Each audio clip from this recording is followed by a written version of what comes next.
warning for southwestern Denton County in north central Texas until 6:45 p.m. Central Daylight Time.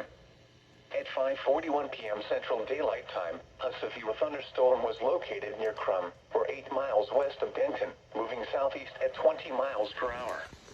Hazard, 60 miles per hour wind gusts and quarter-size hail.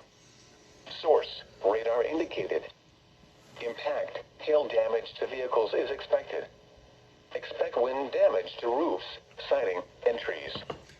Locations impacted include Denton, Louisville, Flower Mound, Coppell, Southlake, Corinth, Highland Village, Trophy Club, Lake Dallas, Roanoke, Crum, Argyle, Hickory Creek, Justin, Double Oaks, Shady Shores, Northlake, Haslett, Bartonville, and Copper Canyon. For your protection, get inside a sturdy structure and stay away from windows.